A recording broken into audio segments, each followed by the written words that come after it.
1, 2.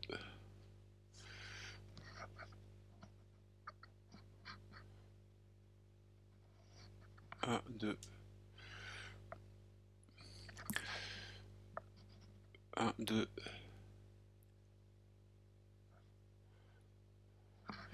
Ok.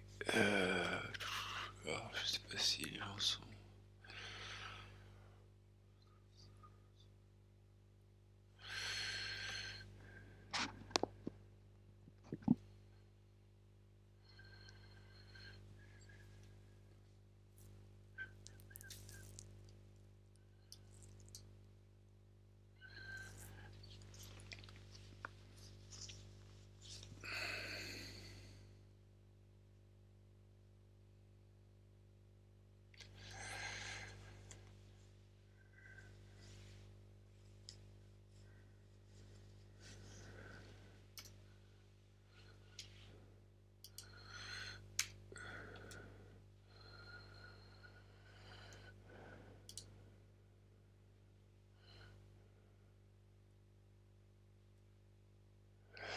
Ok, donc je sais pas s'il y a beaucoup de monde. A priori, il n'y a pas beaucoup de monde connecté. Donc faites-moi signe si vous êtes connecté.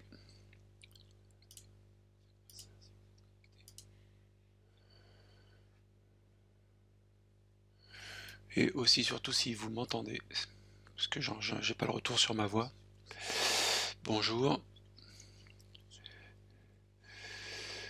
Est-ce que vous m'entendez tous?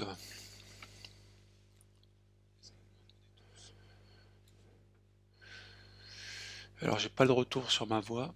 C'est bon, ok, merci. On va peut-être attendre un petit peu que les gens arrivent. Si vous avez des questions à me poser, même si, enfin, j'ai mis ça, j'ai mis cette session sur le TD7, mais si vous voulez qu'on revienne aussi sur des questions TD6, voilà, vous pouvez me poser des questions aussi sur le TD6. J'attends un petit peu. Je vais faire mes préparations de copier-coller. Hop, ça, on va tout de suite le mettre ici.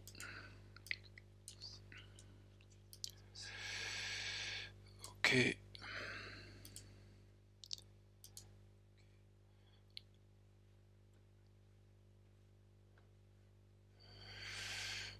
Ok, ça,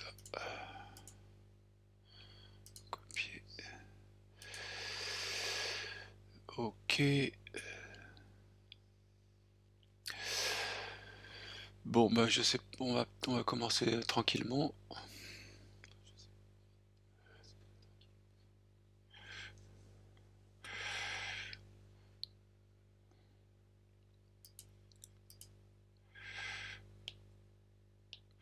Ok, donc vous avez vu, j'espère, les vidéos sur le TD7. Donc le TD7, il y avait trois vidéos concernant les trois articles. Donc ce que je vous propose, c'est de reprendre, reprendre exercice par exercice. Donc il y avait trois vidéos concernant les trois exercices. Donc le premier exercice, c'est un exercice de purification des protéines, et en l'occurrence de purification d'une enzyme. Et alors déjà, est-ce que vous avez des questions sur l'exercice? Est-ce que vous avez bien compris les vidéos? Est-ce que tout était clair?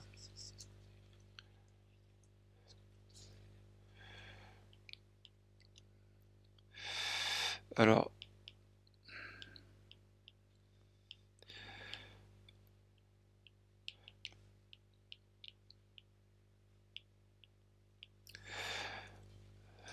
donc dans le premier exercice, on voulait tester trois méthodes de purification. Alors méthode de fractionnement, ça veut aussi dire purification.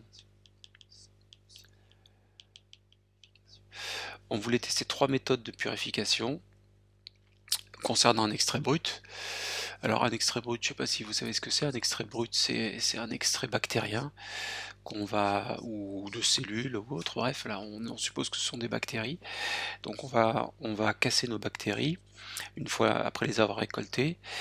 Et puis une fois qu'elles sont cassées, elles vont libérer toutes leurs protéines qu'elles ont à l'intérieur. Et parmi ces protéines, on doit purifier une enzyme. et on va suivre les étapes de purification en dosant l'activité de l'enzyme. Alors il y a plusieurs façons de doser l'activité de l'enzyme, on va revenir, c'est doser l'activité spécifique et doser l'activité totale. Et en dosant l'activité spécifique et l'activité totale, ça va nous permettre de calculer ce qu'on appelle des rendements de purification ou des taux de purification. Ok, donc ça on va revenir plus tard là-dessus. Ok, hop, allons-y, je remets ça, les questions, hop, les questions ont disparu, voilà. Ok, alors rappelez le principe des méthodes de fractionnement. Je vais revenir rapidement sur la seconde et la troisième qu'on a déjà vue, qui sont les chromatographies d'exclusion et chromatographies d'échange d'ions. Et je vais m'attarder un peu sur le gradient de saccharose qu'on n'a pas encore vu jusqu'à présent.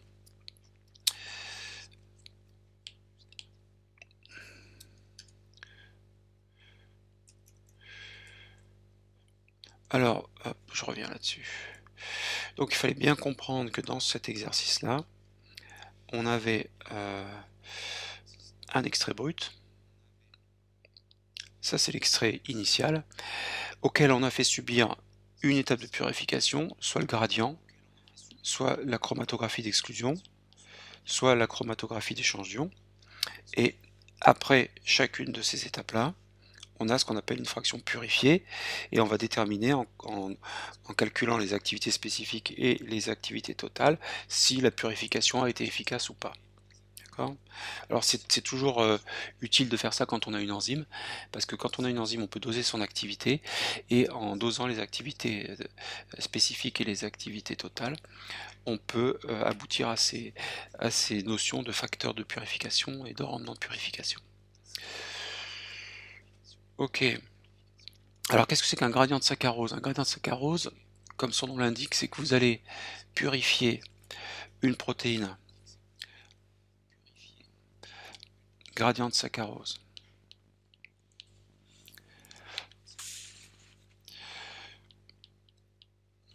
Vous allez purifier une protéine, alors vous allez d'abord faire un gradient de saccharose dans un tube. Hop. On va dire que ici, au fond du tube, il y a 40% de saccharose.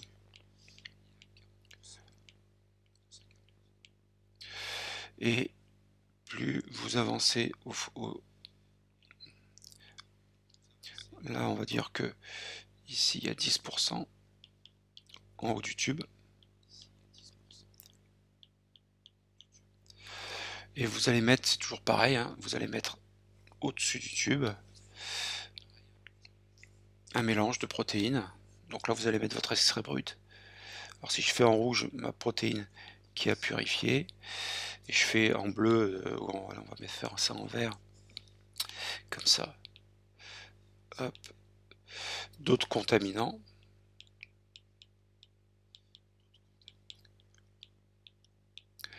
Et en rouge, c'est la protéine à purifier. Donc, une fois que vous soumettez ça à une centrifugation, pardon,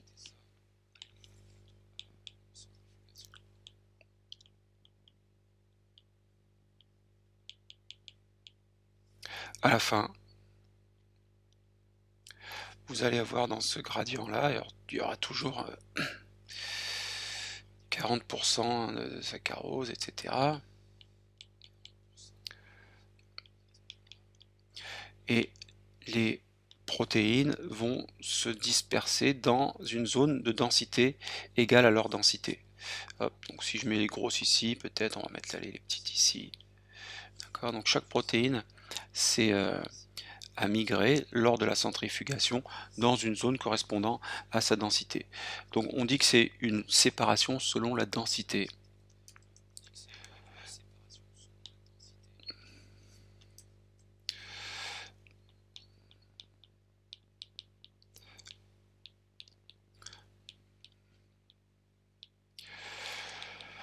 Alors la densité, on peut la mesurer avec le coefficient de sédimentation, S. Coefficient de sédimentation.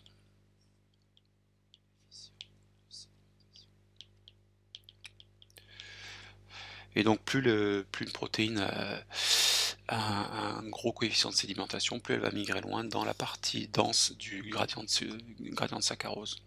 D'accord? Là j'avais une petite photo pour vous montrer, hop, en gros, alors là vous avez la façon de faire un gradient de saccharose. Vous avez un petit dispositif ici avec deux seringues. Une seringue où il y a très peu de saccharose, là on a mis 10%. Une seringue où il y a beaucoup de saccharose, on a mis 25%. Et en mélangeant les solutions, on arrive à obtenir un tube où au fond il y a la concentration, le pourcentage de saccharose le plus élevé, et en surface le pourcentage de saccharose le plus faible. Donc je dirais que c'est une méthode un peu obsolète, on n'utilise plus trop ça, c'est difficile à faire, sa préparation, ça demande du temps. Faire un gradient, il faut que ce soit extrêmement bien fait. Et voilà, on préfère maintenant les chromatographies sans problème. C'est la chromatographie qui a supplanté les méthodes de purification par gradient de saccharose. Ok, alors ensuite, vous aviez quoi comme méthode? Vous aviez la chromatographie d'exclusion, donc je reviens pas là-dessus.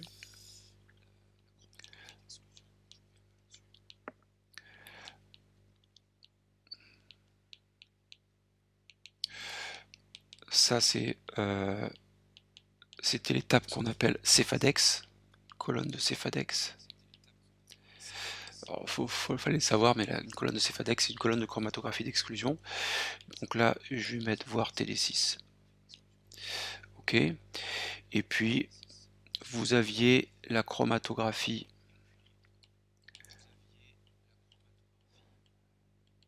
d'échange d'anions. Chromatographie d'échange d'anions, ça c'était la DEAE. DEAE, diéthylaminoéthyle. Ok, donc ça aussi on l'a vu, je ne sais plus dans quel TD, mais je pense qu'on l'a vu dans le TD sur les acides aminés, c'est exactement le même principe. Vous avez une colonne qui est chargée positivement, d'accord, c'est ok,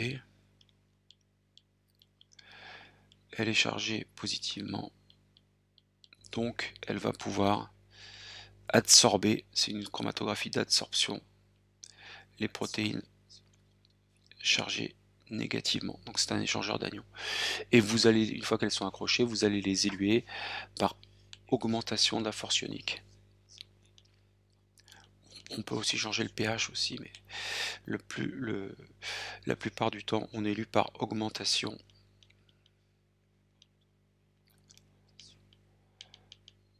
de la force ionique.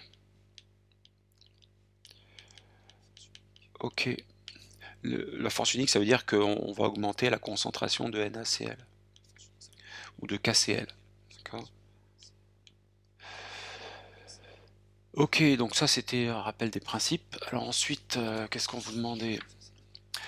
Définissez les termes, alors ça on l'a pas encore bien vu. Définissez les termes activité spécifique, facteur de purification et rendement de purification. Donc je pense que c'est assez bien décrit dans la vidéo. Et il faut savoir ça quand on fait des tableaux de purification. Donc ce qu'on appelle l'activité spécifique.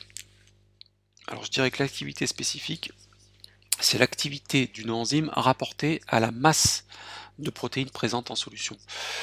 Alors j'ai pas fait un petit schéma que je voulais faire. Hop, on va revenir là-dessus. Le but d'une purification, c'est bien sûr d'avoir une solution dans laquelle vous avez votre protéine, bien sûr. Toujours, je fais en rouge toujours ma protéine d'intérêt. Protéine d'intérêt, ça veut dire la protéine que je veux purifier. Et en bleu ou en vert aussi, on va faire les contaminants en vert. Ok, il y en a d'autres. Hop. Hop.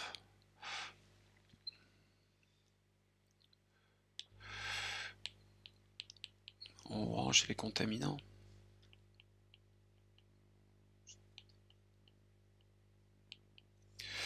Le but d'une purification, c'est que on va essayer de minimiser les étapes, si possible en 2 étapes ou en 3 étapes.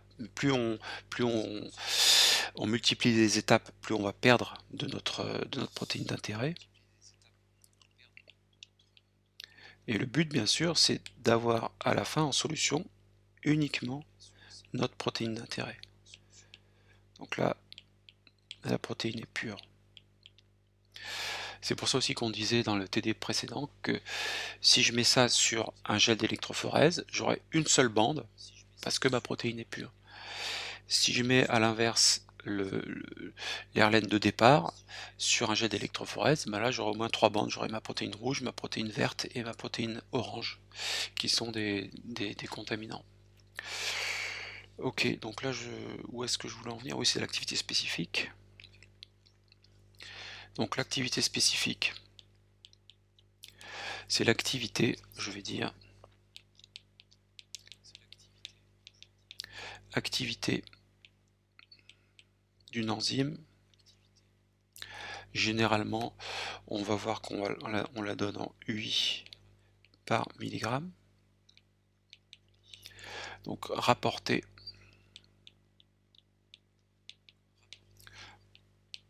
à la masse des protéines présentes en solution.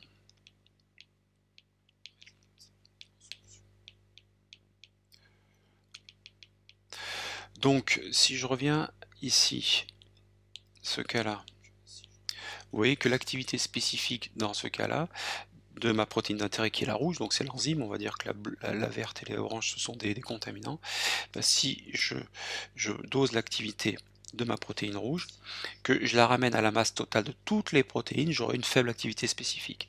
Si ensuite je dose à contrario, ici une fois que ma protéine est pure, je dose l'activité de la protéine rouge, je la ramène à la masse de toutes les protéines, c'est la masse des enzymes rouges, donc ici j'aurai l'activité spécifique de mon enzyme. Et une fois qu'on a atteint l'activité spécifique qui est documentée dans la littérature, bah ça veut dire que notre protéine est pure. Ok, donc l'activité spécifique, ce qui est important c'est ce qui va suivre. Elle s'exprime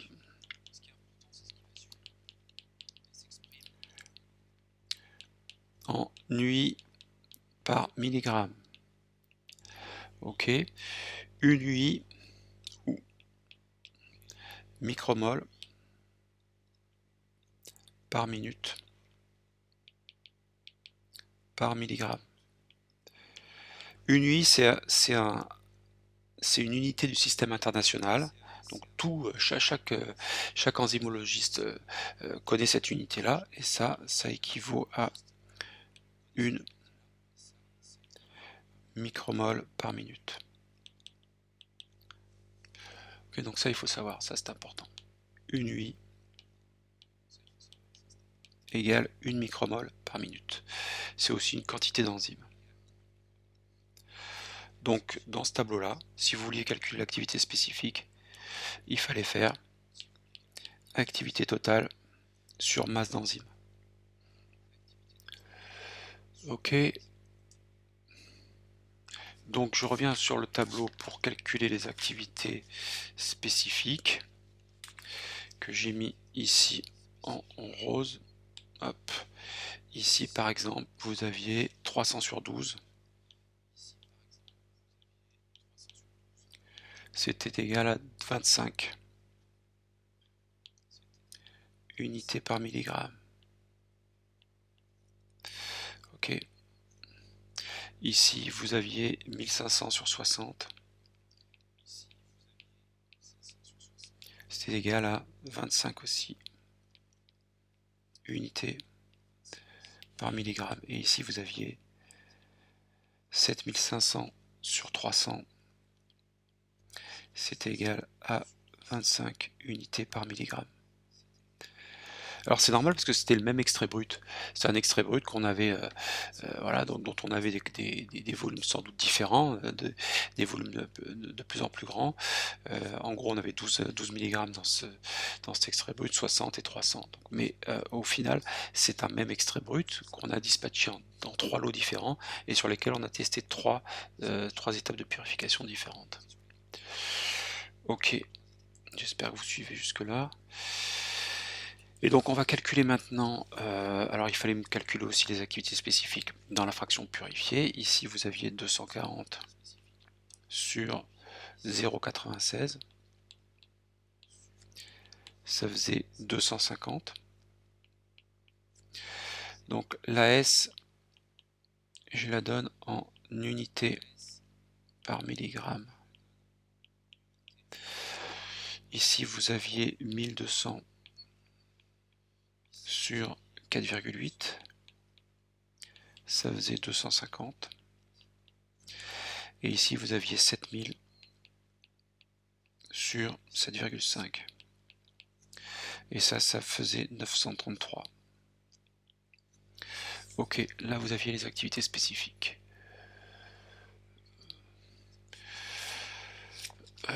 Qu'est-ce qu'on demandait d'autre? Donc le facteur, le taux de purification. Ça je vais vous expliquer ce que c'est important. On vous demandait ensuite le facteur de purification.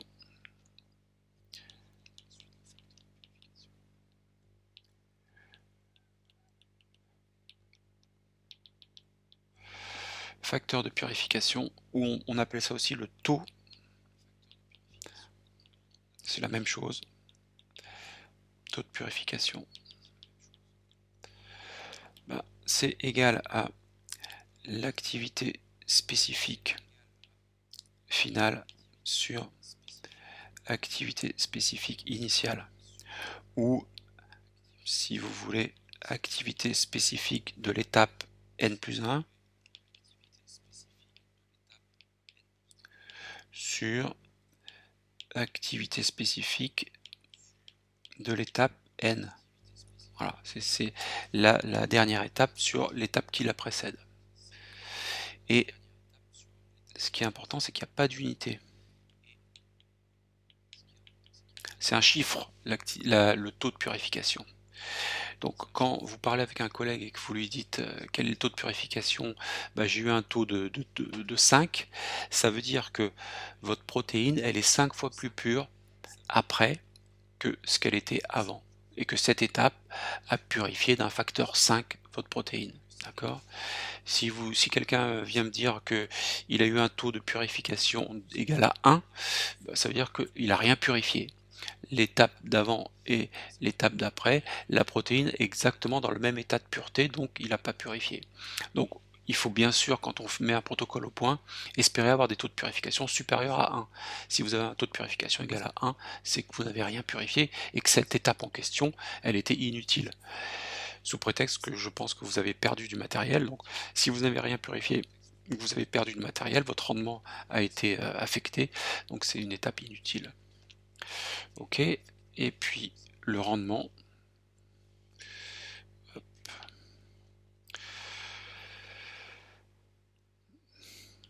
Ça, c'est un autre concept qu'il faut savoir, rendement de purification. Le rendement de purification, donc c'est égal à l'activité totale finale sur l'activité totale initiale, et n'oubliez pas fois 100 parce que c'est un pourcentage. Si vous voulez, c'est l'activité totale de l'étape n plus 1 sur activité totale de l'étape n fois 100. Et l'unité, bien sûr, c'est un pourcentage. Donc le rendement, c'est un pourcentage. Si jamais vous me dites que pour une étape de purification, vous avez un rendement de 95%, ça veut dire que vous n'avez perdu que 5% de votre protéine. C'est bon, 95% c'est bon. Après, si vous me dites que vous avez eu un rendement de 10%, ça veut dire que vous avez perdu 90% de votre protéine. Alors, on ne peut pas vous blâmer, ça dépend de ce qu'on veut en faire. Je reviendrai par la suite sur cette notion-là. Donc, n'hésitez pas à intervenir si c'est pas clair. Donc là, maintenant, je vais calculer les rendements. Je vais refaire les calculs ici. Dans le tableau, j'ai mis les rendements en bleu. Ok. Donc mon rendement ici, pour cette étape-là,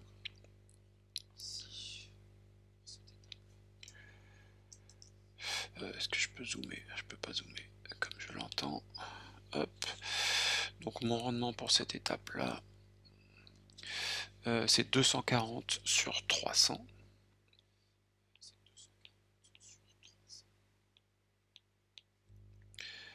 Ça me fait 80%.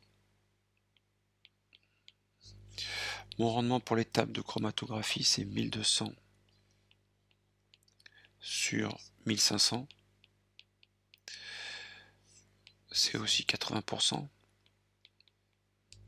Et mon rendement pour l'étape d'échange d'ions, c'est 7000 sur 7500. Et ça, c'est égal à 93%. Fois 100, j'ai oublié le fois 100. Dommage. À chaque fois ici, il y a le fois 100, n'oubliez pas. Fois 100. Fois 100, ok.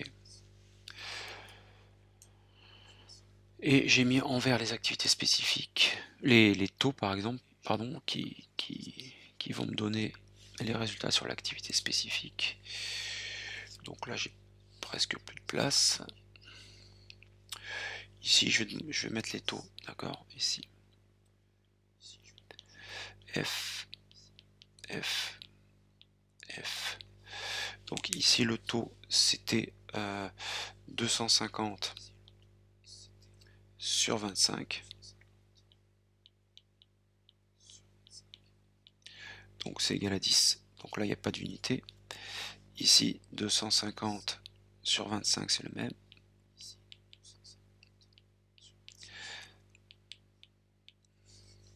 Et ici 933 sur 25. C'est égal à 37. Ok. Donc ça veut dire que dans cette étape de gradient de saccharose, on a un rendement de 80%. Donc on a perdu que 20% de notre protéine, c'est pas mal. Et on a un taux de 10, ça veut dire que notre protéine elle est 10 fois plus pure après, grâce au gradient de saccharose, que ce qu'elle était avant. Chromatographie d'exclusion céphadex, c'est pareil. On a un rendement de 80%, on a perdu que 20%. Et la protéine est 10 fois plus pure que ce qu'elle était avant.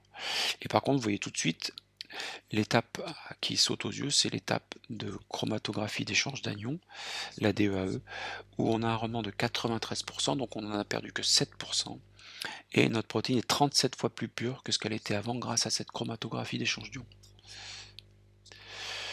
Ok, après c'était tout. Donc là j'ai répondu à la question 3 aussi, et on vous demandait quelle était la meilleure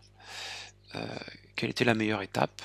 Donc la meilleure étape c'est la chromatographie DEAE, d'accord, parce qu'on a à la fois un meilleur rendement et un meilleur taux.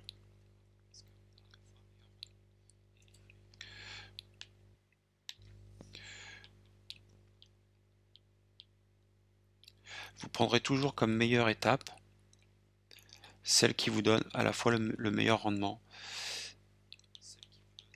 DEAE, car meilleur rendement et meilleur taux.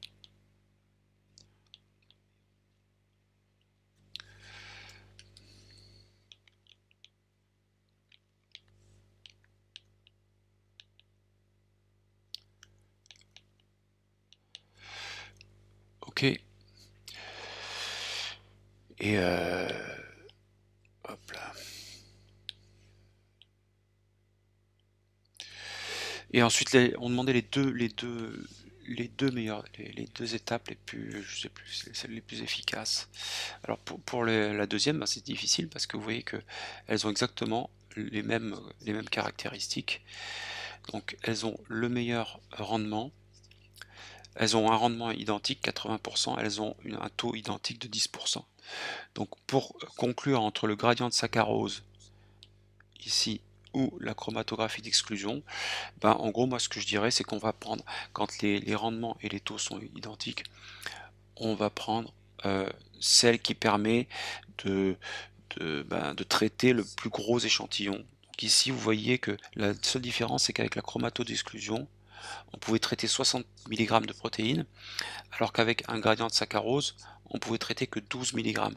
Alors c'est un compromis après entre la méthode qui permet de traiter de processer la plus grosse quantité et le plus vite possible. Si vous me dites que ben là 12 mg c'est 4 fois moins que 60, mais la méthode va 10 fois plus vite, ben là vous pouvez faire 4 fois cette méthode là, effectivement vous allez arriver à processer euh, l'équivalent de 60 mg avant d'avoir terminé une chromatographie. C'est rare, parce qu'un gradient de saccharose c'est fastidieux. Là, selon mon expérience, je dirais que il vaut mieux faire une chromatographie d'exclusion où vous pouvez processer 60 mg, ce sera toujours plus rapide que de faire 4 fois 12 mg avec un gradient de saccharose. Donc c'est un compromis entre la méthode qui vous permet de traiter le plus gros échantillon et la rapidité de la méthode. Ok. Alors on me pose une question, c'est Manon qui me dit F, F c'est le facteur, c'est le taux, d'accord? F c'est le taux. RDT c'est le rendement. Là je l'ai mis ici dans la colonne de gauche parce que j'avais plus de place. Donc F c'est le taux, c'est-à-dire combien on a purifié. Est-ce que si j'ai un taux de 10, ma protéine est 10 fois plus pure après qu'avant. Ok.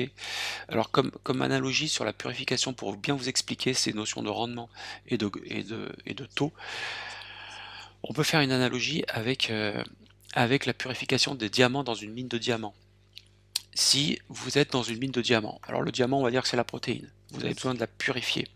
Et on vous dit voilà, on a un gros filon, on a un gros diamant qui est là dans la mine, il est emprisonné dans la masse rocheuse et il faut le purifier. Et vous avez deux possibilités, soit vous allez privilégier le taux de purification, soit le rendement de purification. Alors si votre boss vous dit ben moi j'ai besoin d'un diamant ultra pur parce que je veux faire je sais pas quoi avec, je veux faire une bague, on m'a commandé ça et j'ai besoin simplement qu'elle soit très pure. Donc vous allez casser la roche de part en part, vous allez sans doute casser un petit peu de diamant qu'il y a autour de la roche pour tout enlever les cailloux, et vous allez aboutir à donner un diamant qui est pur, qui est dénué de toute impureté. Donc là vous allez privilégier le taux de purification, vous avez un rendement qui est 100% pur. Maintenant si votre boss vous dit attention, moi ce qui m'importe c'est pas trop la pureté, c'est surtout que tu n'en perdes pas une miette. Donc si tu veux pas en perdre une miette, il va falloir que tu me donnes le diamant dans sa totalité. Donc là, vous allez creuser, vous allez être beaucoup plus minutieux. Vous allez creuser la roche autour du diamant. Vous allez même pas prendre de risque, vous allez laisser un peu de cailloux autour du diamant et vous allez apporter le diamant brut à votre patron en lui disant voilà la totalité du diamant. Vous voyez, il n'est pas pur parce qu'il reste quelques petits cailloux autour. Mais là, j'ai privilégié le rendement. J'ai voulu vous donner tout le diamant et après, sans doute qu'il se débrouillera avec pour le purifier un peu plus. Mais là, vous avez privilégié le rendement. Vous avez la totalité du diamant. Alors que dans l'autre cas, vous aviez privilégié le taux de purification. Vous avez amené quelque chose de pur, même si c'était plus petit, même si vous avez cassé des morceaux de diamant en faisant votre purification. D'accord? Voilà en gros ce que c'est que le rendement et le taux. Pour les protéines, c'est pareil. Soit vous privilégiez le rendement, soit vous privilégiez le taux. Vous imaginez bien que là, quand j'ai fait ce petit schéma-là, si cette protéine-là, c'est une protéine à usage thérapeutique et que je dois l'injecter chez l'homme, et ben là, on va me dire, tu privilégies surtout le taux de pureté, il faut que ce soit 100% pur, parce qu'on ne veut pas injecter des contaminants. D'accord. Voilà, si c'est une enzyme pour faire une étape de synthèse dans une voie de biosynthèse pour des chimistes, ils vont peut-être me dire, ah, c'est pas grave si c'est pas super pur, tu peux nous la donner avec quelques contaminants, c'est juste pour l'utiliser dans une voie de synthèse. Donc là, vous allez privilégier le rendement. Ok, tout dépend de ce qu'on veut faire avec la protéine. Voilà, j'espère que j'ai été assez clair. Est-ce que vous avez d'autres questions sur cet exercice?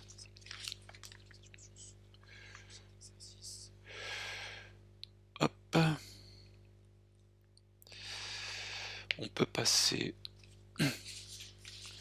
au deuxième. Donc on est d'accord, Manon, F c'est le taux, le facteur de purification. Alors exercice 2. Hop.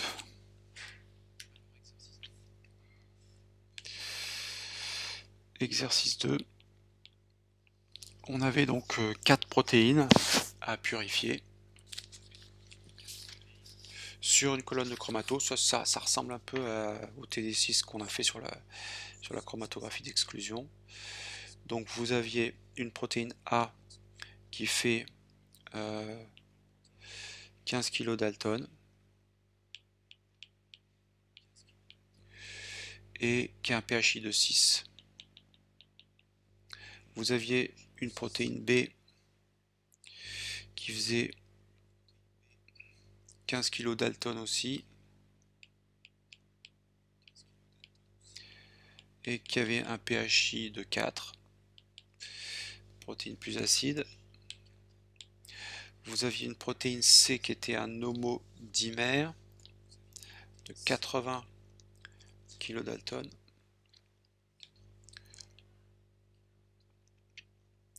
Ok. Et qui était relié par un pont disulfure.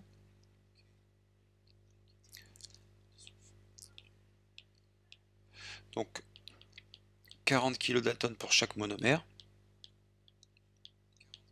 Ok. Et qui avait un pHI de 8. Et enfin, vous aviez une protéine D, qui avait une masse moléculaire intermédiaire, je vais mettre ici, de 60 kilodalton et qui avait un pHI de 7. Ok. Et donc, il fallait purifier ça sur une chromatographie d'exclusion. Hop. Donc, si je veux purifier ça sur une chromatographie d'exclusion, bah, j'ai plusieurs colonnes à ma disposition. Et on vous disait... ces protéines sont chromatographiées sur un gel de dextran Cefadex assez faiblement réticulé qui sépare les protéines globulaires entre 10 000 et 100 000 Dalton, de masse moléculaire. Énumérer les protéines dans leur ordre de sortie de la colonne de chromatographie. En gros, on avait le choix entre plusieurs colonnes.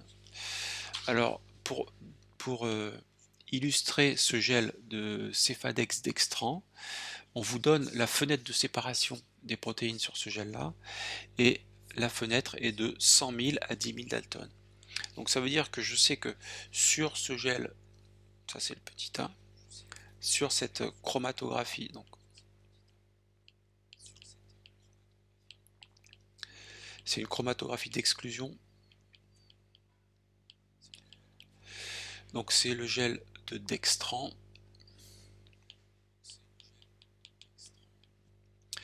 Je sais que sur cette chromatographie,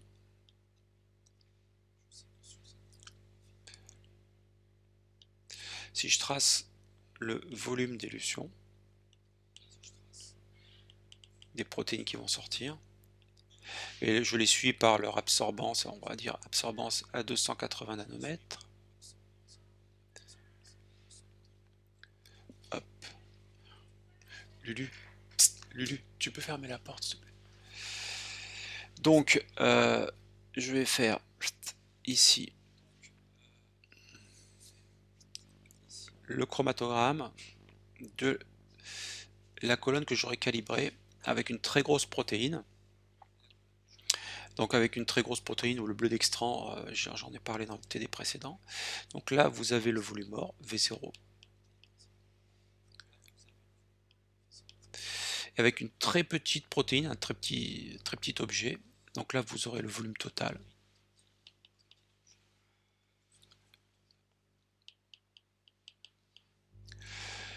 Donc ça veut dire quoi dans cette colonne-là? Le volume mort, ça veut dire que ici, vous aurez tous les objets de 100 kilodalton qui vont sortir, et plus. Parce que même les objets qui font, même les protéines qui seront supérieures à 100 kilodalton vont sortir aussi dans le volume mort. Et ici, dans le volume total, vous aurez toutes les protéines qui font 10 kilodalton et moins. Tous les petits objets inférieurs ou égaux à 10 kilodalton vont sortir dans le volume total. Ok. Et donc la fenêtre de séparation ici, ce sera bien une fenêtre de 100 kDa à 10 kDa. Ok, et donc on demandait, je pense, énumérer les protéines dans leur ordre de sortie de la colonne de chromatographie. Donc c'est de la plus grosse à la plus petite, hein, n'oubliez pas, c'est le principe de la chromatographie d'exclusion. Plus vos protéines sont grosses, plus elles vont être exclues des mailles du gel et elles vont sortir en premier. Plus vos protéines sont petites, plus elles vont être incluses dans les mailles du gel et elles vont sortir en dernier. Donc là, on est dans des conditions natives. Donc ce qu'il fallait dire ici, c'est que c'est d'abord la protéine C qui va sortir. Donc on va faire un chromatogramme où je vais mettre d'abord, hop, donc ça ce sera la protéine C. Ok. Ensuite, ce sera la protéine D, la verte, qui va sortir.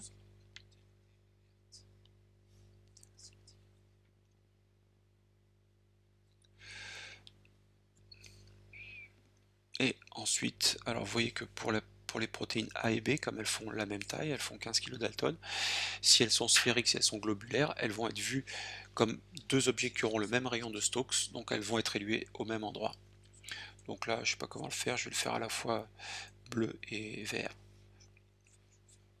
Et là, ça sera pas loin, hop, dommage. Hop. Ce sera pas loin du volume total.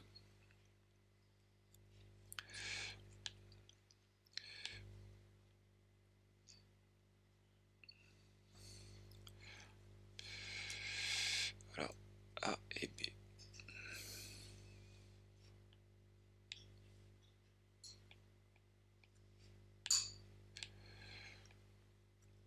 Ok, donc vous aurez cet ordre de sortie, C d'abord, D ensuite, et A et B en même temps.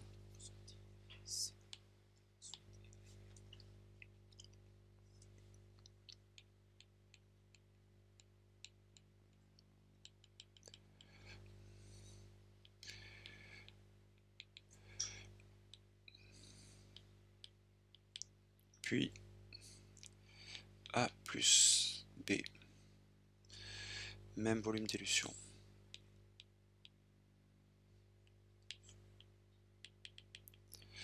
Ok. Et puis alors ensuite on avait une deuxième colonne,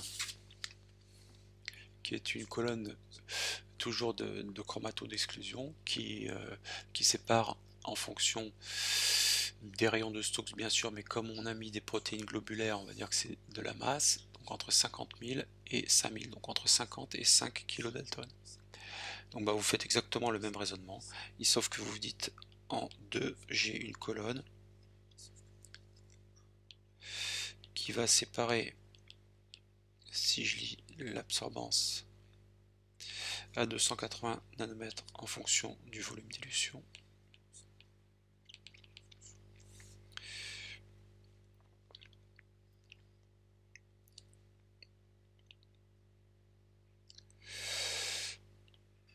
Avec un V0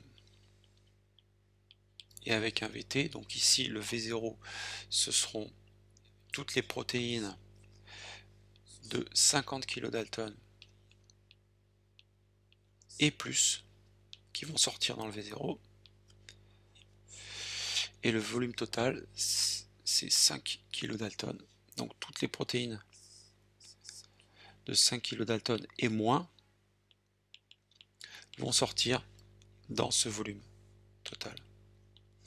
Et ici, vous avez un domaine de fractionnement de, hop, de 50 kDa à 5 kDa. Donc là, on voit tout de suite que cette colonne n'est pas appropriée, puisqu'on a des objets à 80 kDa et à 60 kDa, donc qui sont supérieurs au domaine de fractionnement, donc ils vont sortir dans le volume mort, ces deux objets-là. Donc C et D vont sortir dans le volume mort.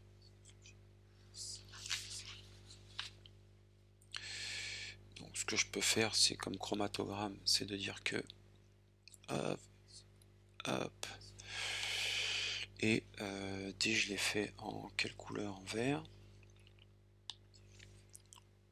Hop, hop. Donc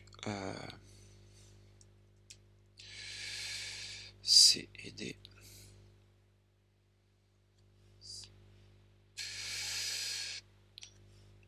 Hop.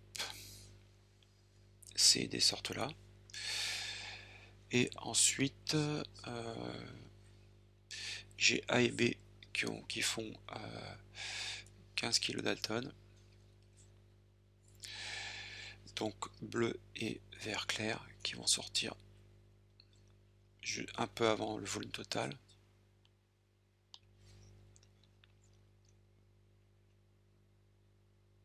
Mais toujours en même temps parce qu'elles ont toujours la même masse.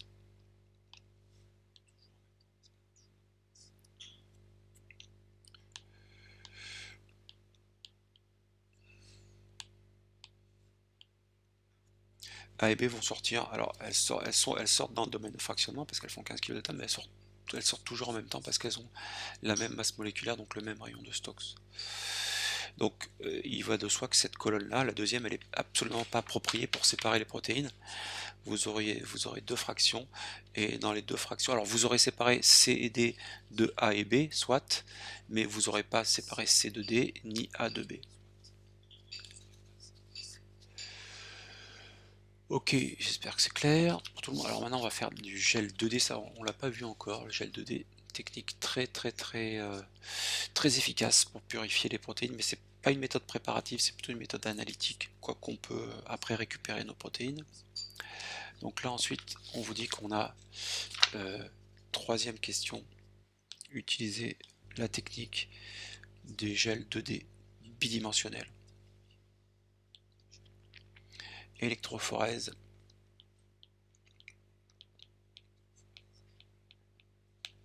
bidimensionnelle.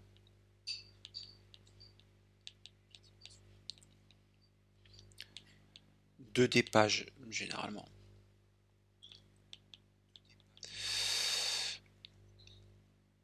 On appelle ça 2D pages. Ok.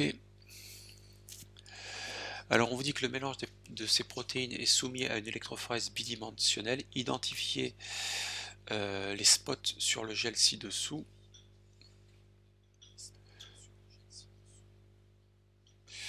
Hop, alors les spots, je le mets là.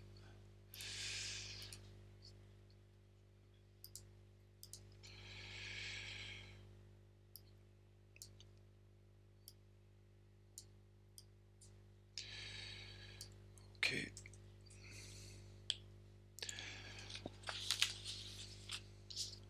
Donc les gels 2D, comme son nom l'indique, il y a deux dimensions.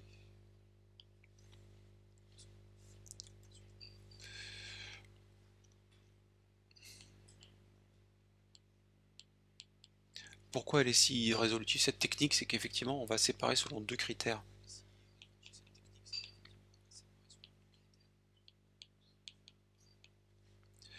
Donc la première dimension,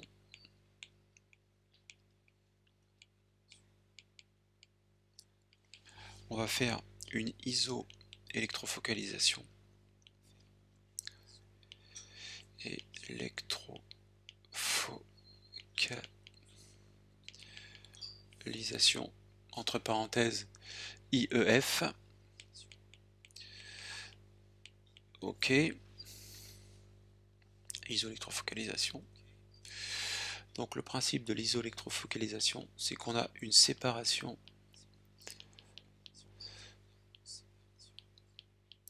selon le pH isoélectrique des protéines.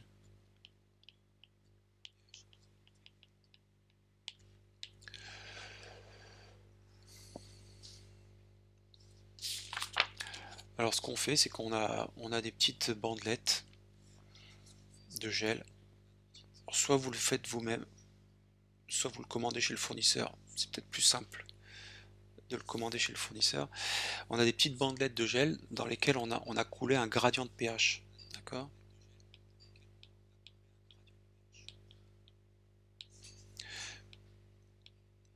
un gradient de pH a été coulé dans ce gel là. Alors ici on est ici à pH 10 alcalin, ici à pH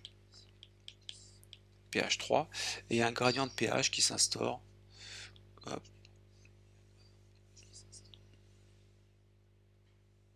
tout au long de ce gel là. Et donc lorsqu'on dépose les protéines sur ces bandelettes de gel d'isoélectrofocalisation, elles vont migrer selon leur charge, et lorsqu'elles vont atteindre un pH qui est égal à leur pHi, par exemple si je fais ici la pHi de 8, alors je vais juste effacer ça, hop, pour dire que le gradient de pH est ici.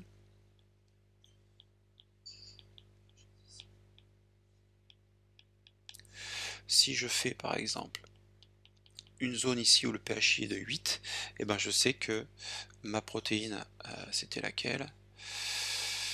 C'était la C, d'accord, en rouge. Elle va s'arrêter dans cette zone-là, elle va être neutre, donc elle va être globalement neutre, donc elle va s'arrêter de migrer. Donc ça c'était, on peut la faire même en rouge, c'était la protéine C. Ensuite, celle qui fait un pHi de 7, c'était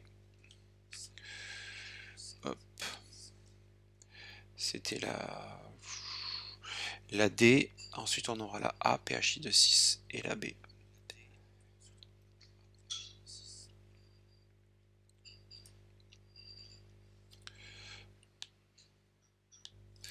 Là, je vais faire la D, qui va s'arrêter de migrer parce qu'elle a atteint une zone de pH dans le gel qui correspond à son pHi, donc elle est neutre, elle s'arrête de migrer. Ensuite, on va faire la A. La A, c'est celle qui a un pHi de 6. Et ensuite, en vert, j'avais fait ici la B. La B, celle qui a un pHi de 4. Ok, donc l'isoélectrofocalisation, comme son nom l'indique, c'est une méthode qui est dans la séparation est fondée selon le pH isoélectrique, et quand les protéines atteignent une zone de pH dans le gel qui est égale à leur pH isoélectrique, elles s'arrêtent de migrer. Et c'est très très très résolutif. On peut séparer des protéines qui ont des pHi de l'ordre de 0,1 unité de pH. Donc c'est très très résolutif. Ok, ça c'est la première dimension. La deuxième dimension,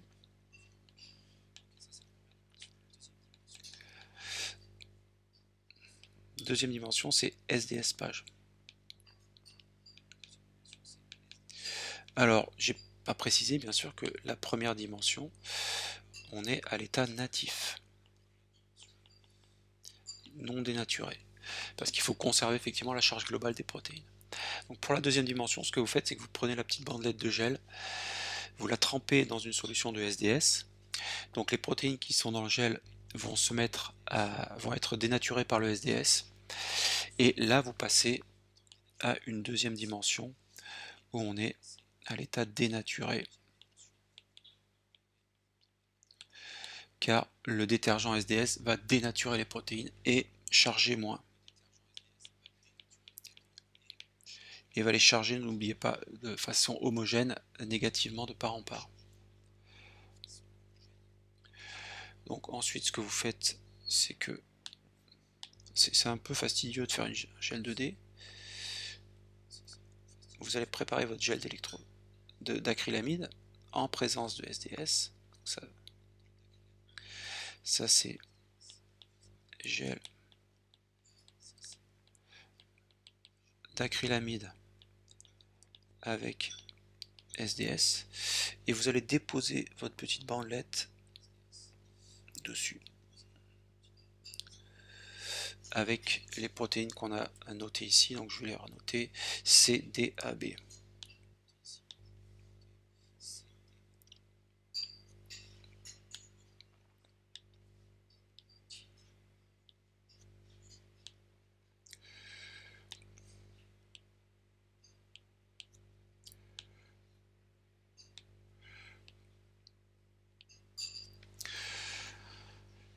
Ok, et donc là bien sûr dans la deuxième dimension on va avoir une migration selon la taille.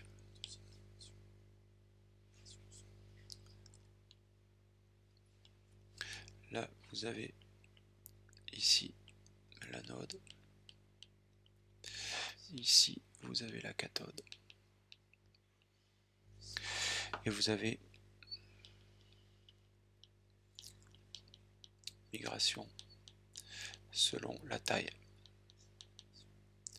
N'oubliez pas, en électrophorèse, en présence de SDS sur gel de polyacrylamide, on parle de mobilité. Plus les protéines sont petites, plus elles vont être mobiles et elles vont migrer loin. Plus les protéines sont grosses, moins elles vont être mobiles et moins elles vont migrer dans le gel. Donc on s'attend effectivement à ce pattern qu'on a dans la figure de l'énoncé, où vous avez une tâche ici qui correspondait à la protéine C. Vous avez une tâche ici, 60 kDa, elle a migré un peu plus, qui correspondait à la protéine D.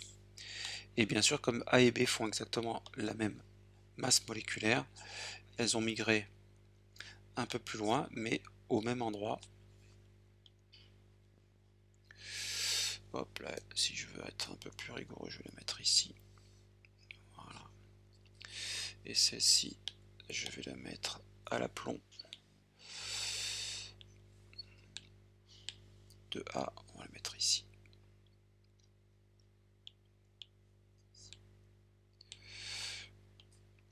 Voilà, en gros, les protéines avaient migré de cette façon-là en gel 2D.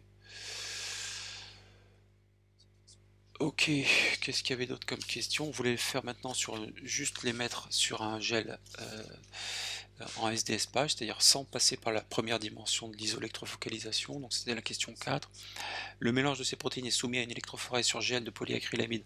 Ah oui, en conditions dénaturantes, avec ou sans 2-mercaptoéthanol, donc avec ou sans réducteur. Faire un schéma du résultat de l'électrophorèse dans les deux conditions, en précisant le sens de migration, le dépôt et la polarité du gel. Donc ça c'était...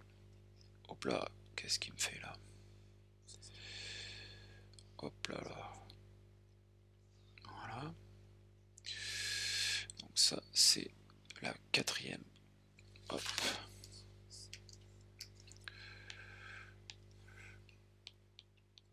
Ok, quatrième question. Donc on veut faire, vous aviez remarqué ici que la grosse différence entre un gel en conditions réductrices ou non réductrices, c'est que là, si on est en conditions réductrices et non réductrices, ça va influencer cette protéine, la protéine C. Donc avec 2-mercapto, elle va être vue comme un objet qui fait 40 kDa, parce que le pont disulfure va être réduit, et sans 2-mercaptoéthanol, elle va être vue comme un objet qui fait 80 kDa, parce que le pont disulfure n'est pas réduit. D'accord? Donc si on simule le résultat qu'on aurait obtenu sur un gel,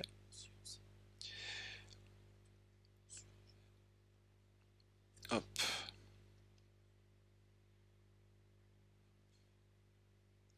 alors là j'ai mis avec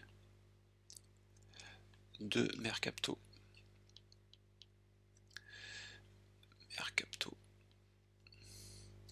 et là j'ai mis 100 2-mercapto. Donc 100 2-mercapto, vous aurez donc la protéine C. Alors je l'ai faite en rouge. On va regarder le même code couleur.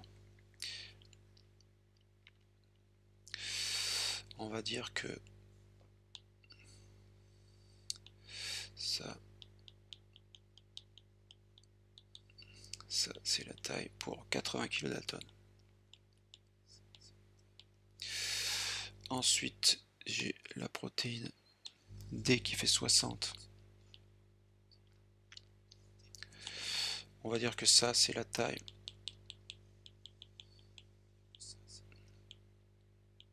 pour 60 kDa. Ensuite, j'ai les deux protéines qui sont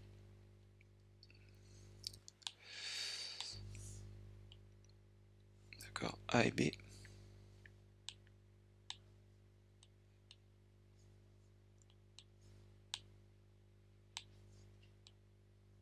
Ok. Donc là, c'était la protéine C. Et là, c'était la protéine D.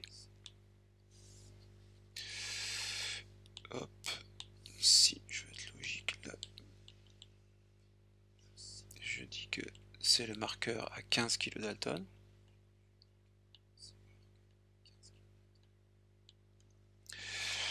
Et si maintenant, donc ça c'est sans agent réducteur.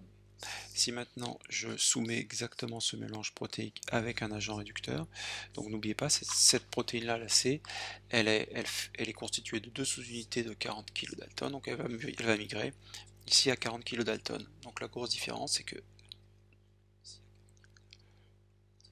avec agent réducteur, vous aurez C ici,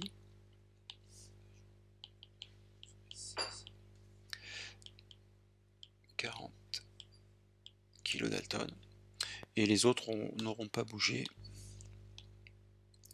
D sera toujours là, et puis A plus B seront toujours là.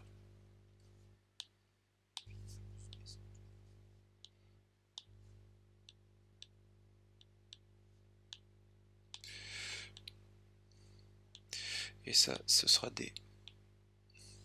Ok, DC A plus B. Donc voilà les résultats qu'on a obtenus si on avait fait un gel monodimensionnel, une simple SDS page. C'est bon pour vous, j'espère que c'est compris. Est-ce qu'on passe au dernier exercice? Est-ce que vous avez des questions sur cet exercice-là? En gros, on revoyait un peu le principe de la chromatographie d'exclusion, et puis il y avait une nouvelle méthode de séparation qui était la méthode bidimensionnelle que vous voyez ici sur l'écran. Sachez que cette méthode bidimensionnelle est excessivement comment dire, pointue, elle est excessivement résolutive, elle permet de séparer pratiquement toutes les protéines d'une cellule. Donc en protéomique, ce qu'on appelle la protéomique, on va pouvoir, grâce à un 2D page, un gel bidimensionnel, avoir tout le protéome d'une même cellule sur un seul gel, et ça veut dire qu'on voit toutes les protéines qui sont séparées sur un seul gel. C'est très très très efficace. Ok, pas de questions pour l'instant. Si j'ai pas de questions, j'en déduis que tout est clair, c'est impeccable. Ok. Alors, on va passer maintenant à l'enzymo. Ça, c'était l'exercice, le dernier exercice, exercice 3.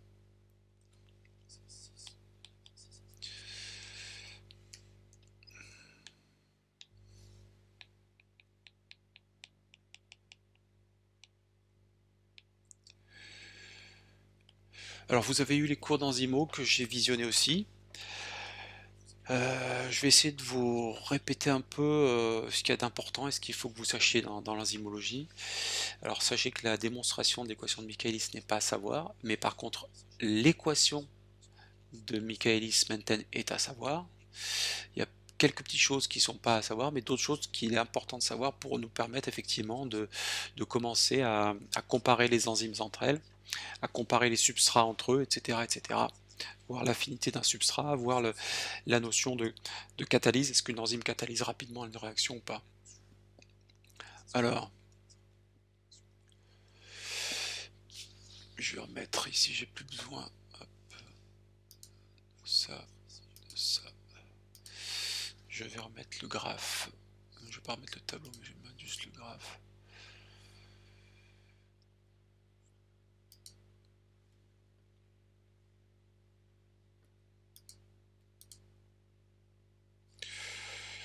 Ok.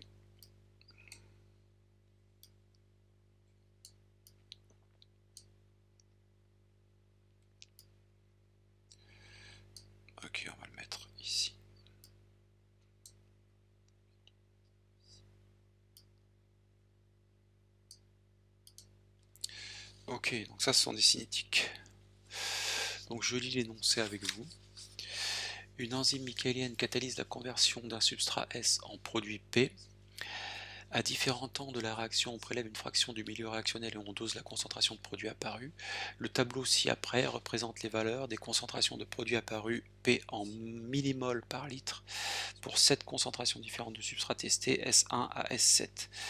Donc vous avez effectivement dans votre tableau 7 concentrations de substrat S1 à S7 et au cours du temps de 0 à 20 minutes on a dosé l'apparition du produit et ce que vous avez dans les chiffres du tableau, les chiffres principaux, donc c'est la concentration de produit apparu en millimoles par litre. D'accord ?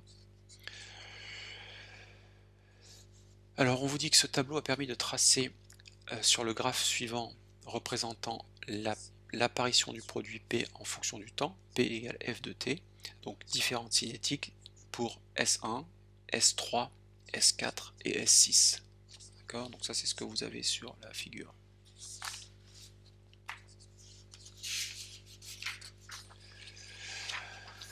Question 1. Tracez soigneusement sur le graphe les courbes correspondant aux concentrations S2, S5 et S7. Donc ça, je vous laisse le faire chez vous, hein, à tête reposée, mais pour les cinétiques manquantes, pour S2, ben, vous repériez chaque chiffre de S2, vous le reportez sur le graphe et vous essayez de tracer la courbe S2, etc. Pour S5, vous faites pareil.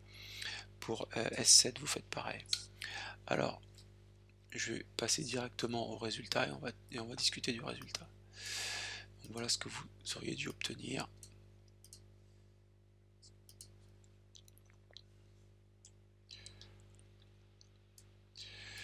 Je vais le coller là.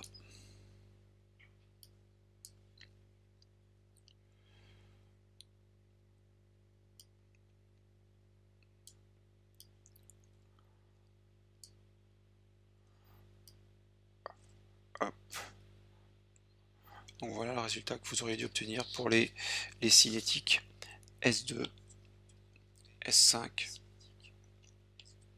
et S7 qui est confondu à S6 parce que vous voyez que pour la cinétique avec une concentration S7 de substrat on a exactement les mêmes chiffres. Ok, donc la première chose qu'il faut faire quand on fait de la cinétique et de l'enzymo, et quand on vous donne des graphes, c'est regarder bien sûr comment sont gradués les graphes. Donc là, vous avez une graduation sur l'axe des abscisses en temps. Dès lors que vous avez une graduation en temps, vous pouvez dire qu'il s'agit d'une cinétique. Il ne faudra pas confondre ces cinétiques avec les fonctions de Michaelis-Menten qu'on va tracer après. Donc en ordonnée, vous avez P, c'est la concentration de produit apparu, et vous voyez bien qu'au cours du temps, la concentration de produit apparu augmente au cours du temps. C'est normal parce que l'enzyme catalyse sa réaction de prise en charge d'un substrat S et conversion du substrat S en produit P. Donc on a une augmentation de la concentration de produit P. La concentration ici elle est en millimoles par litre, millimolaire, hein, n'oubliez pas, ça pour moi ça veut dire millimole par litre. Ok, et le temps est en minutes.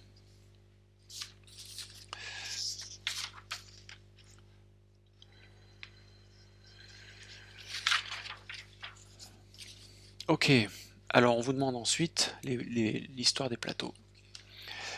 À quelle concentration, c'est la question 2, à quelle concentration de produits apparus correspondent les plateaux des courbes obtenues pour S0 égale 2,5 10-4 et 5 10-4.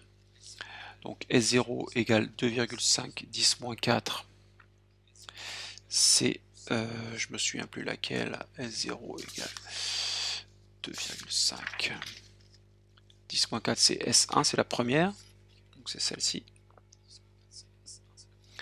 Et S0 égale 5 10-4, c'est la deuxième, c'est celle-ci. D'accord ? Donc c'est S1 et S2. Alors il fallait simplement voir sur le plateau, donc c'est-à-dire que quand la réaction arrive à l'équilibre, ici, vous extrapoliez le plateau ici. Et vous lisiez sur l'axe des ordonnées à quelle concentration de produit correspond ces cinétiques-là. Alors sur ma courbe, pour S4 2,5, que je me trompe pas, c'est 0,25. Donc c'est celle-ci. Ici, vous aviez 0,25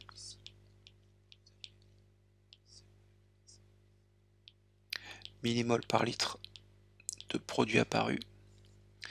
Et ici, que je vais faire en rouge, pour S2, vous aviez 0,5.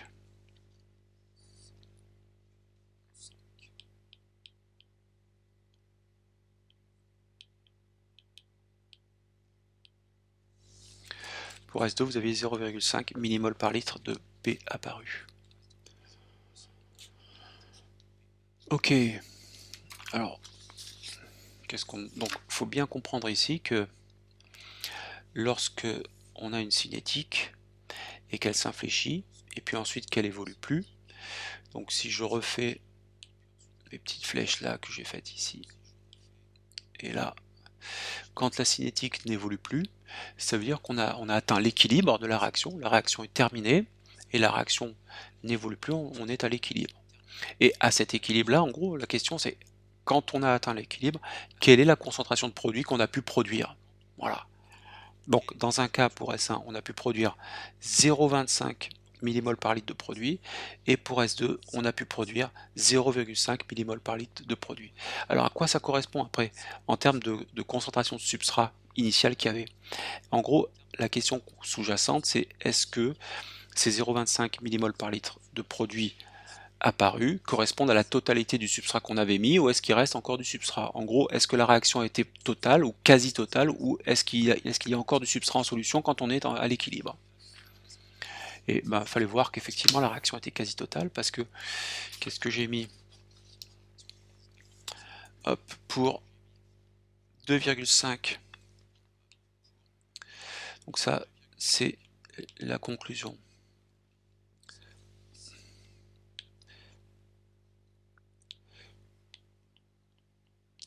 Pour S1. S1, on a vu dans le tableau que c'était égal à 2,5 10-4 mol par litre. Ça veut dire quoi en millimol par litre? En gros, le seul piège de ce tableau-là, c'était que on vous donnait... Ah, je l'ai pas remis le tableau, pardon. Dans le tableau de l'énoncé, on vous donnait des S en mol par litre et des produits apparus en millimol par litre.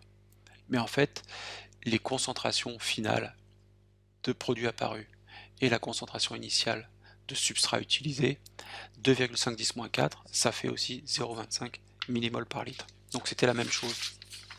En gros, il fallait juste voir que 0,25, 2,5 10-4 mol par litre, ça équivaut à 0,25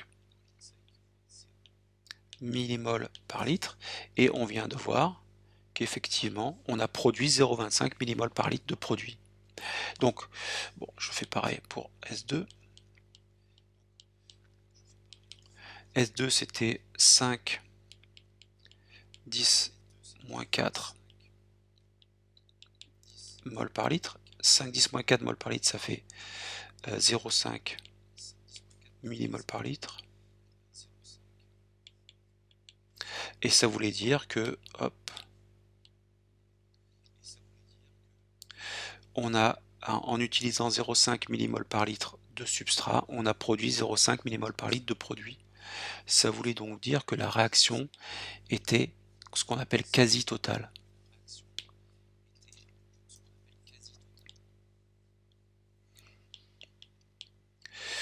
Alors je vais mettre presque, parce que c'est jamais le cas, hein. Tout ça, ce sont des équilibres. Donc il y a, on va dire, 99% du substrat qui a été consommé et qui a donné du produit. Il en restera peut-être 1%. Ici, presque tout le substrat a été converti en produit. Vous dites que la réaction catalysée par cette enzyme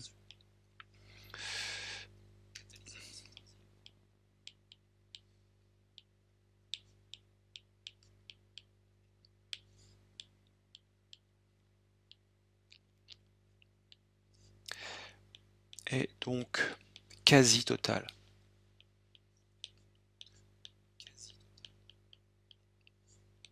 Ok, voilà en gros ce qu'il fallait déduire de, de ces cinétiques-là. C'était que pratiquement tout le substrat a été consommé et converti en produit. Donc c'est une réaction quasi totale. Ça ne veut pas dire que toutes les enzymes font ça, hein. Il y a des enzymes qui vont peut-être à l'équilibre. Une enzyme, ça n'affecte pas l'équilibre de la réaction. Ça n'affecte pas les états énergétiques, les niveaux énergétiques des substrats et des produits. Donc l'équilibre n'est pas affecté. Ça accélère simplement la réaction. La réaction va aller plus vite. Mais si vous avez une réaction qui ne consomme pas tout le substrat, et il en reste peut-être 25%, il n'y a que 75% du substrat qui a été converti en produit, l'équilibre va rester le même. Mais là, en l'occurrence, dans cet exemple-là, notre enzyme convertissait pratiquement tout le substrat en produit. Alors, je ne sais plus où j'en suis là dans les questions. Quelle serait la valeur du plateau? Ah oui. Donc, quelle serait la valeur des plateaux ordonnés T à T plus l'infini obtenu pour la courbe S7 à 20 mmol par litre?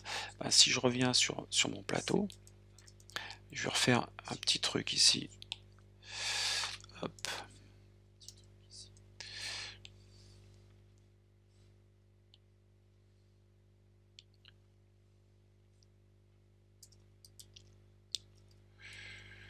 Hop, on va mettre ici. Là, je vais sciemment, voilà, dézoomer les cinétiques qu'on vient de tracer. Et on vous demande quelle serait la valeur du plateau l'ordonnée à T infini obtenue pour la courbe S7. Donc la courbe S7, c'est celle-ci, d'accord? C'est la courbe avec la concentration la plus haute de substrat.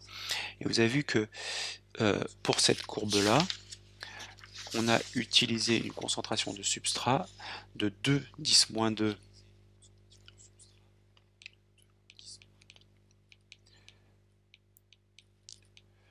mol par litre. Alors, je la reconvertis en millimolaire parce que ici, sur mon axe des ordonnées, j'ai des millimolaires. Donc ça équivaut à 20 millimoles par litre.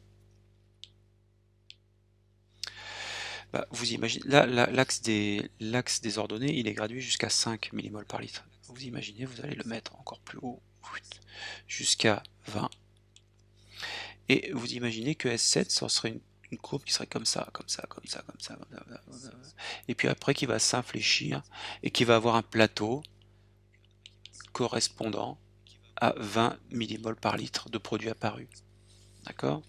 Donc en gros, S7, on a zoomé la partie, les 20 premières minutes de la réaction, mais il faut imaginer que là, la réaction, elle va courir jusqu'à peut-être 60-90 minutes, et au bout de 90 minutes, on devrait avoir un plateau qui sera équivalent à 20 millimolaires de produit formé, puisque on avait 20 millimolaires de substrat pour cette cinétique-là. Comme on vient de voir que la réaction est quasi totale, on s'attend à avoir un plateau égal à un plateau qu'on aurait obtenu à 20 millimolaires. D'accord?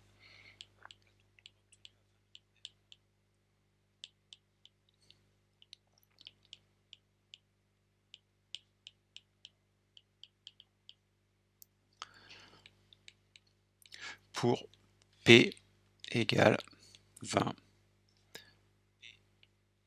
millimoles par litre. Alors, quelle est la signification de ces plateaux? J'ai dit tout à l'heure, la signification des plateaux. Le plateau, c'est qu'on a atteint l'équilibre.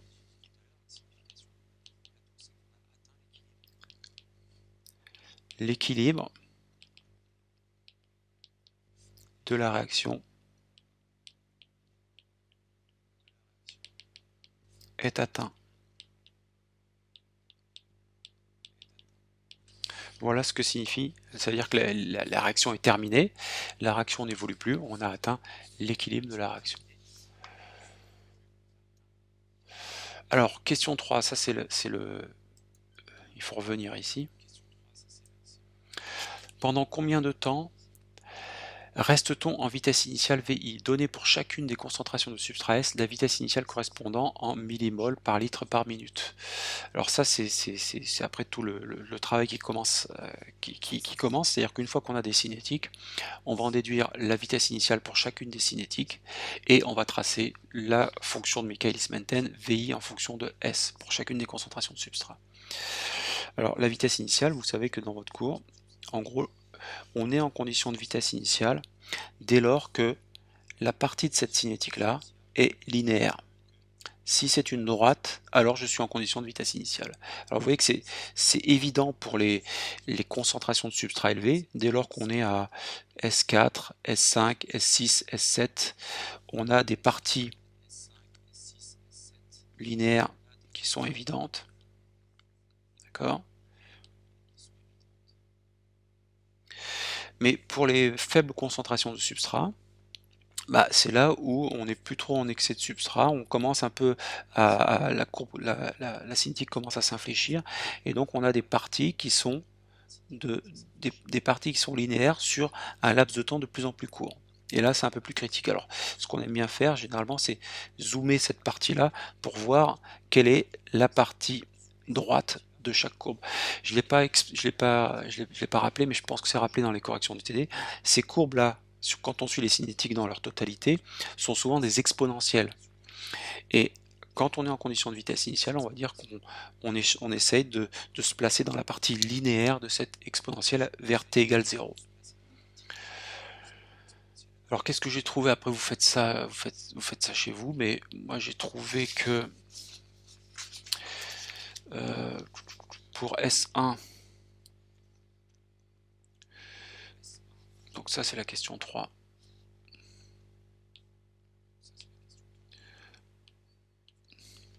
Pour S1, je suis linéaire sur 2 minutes.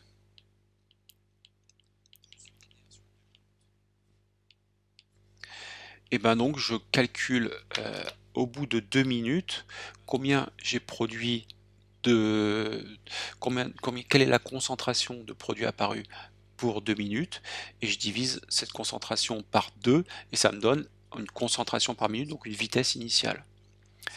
Donc là, j'ai calculé que ma VI, elle est égale à 0,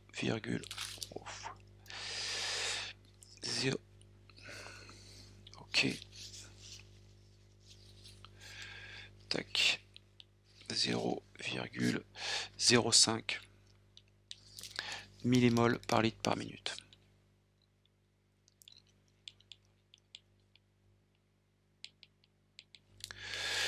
Pour S2, j'ai dit que j'étais linéaire sur aussi 2 minutes. Et j'ai calculé une VI qui est égale à 0,07.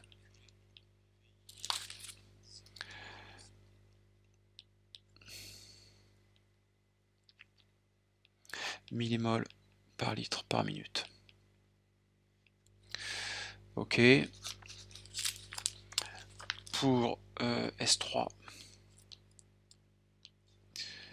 j'ai dit que j'étais linéaire sur 4 minutes. Et j'ai trouvé une VI qui était égale à 0,11. Bon, les unités sont les mêmes.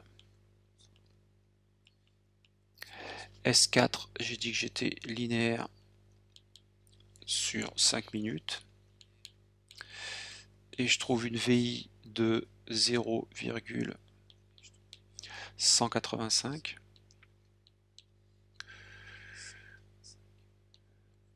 Ok.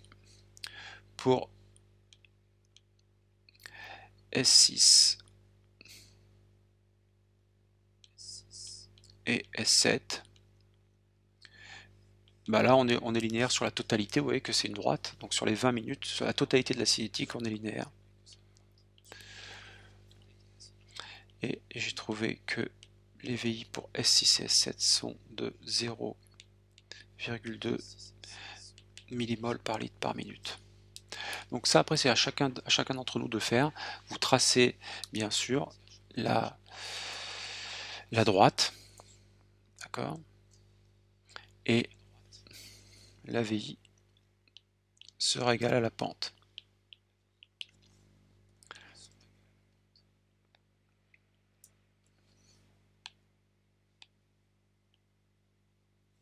Sont les pentes de chaque partie linéaire.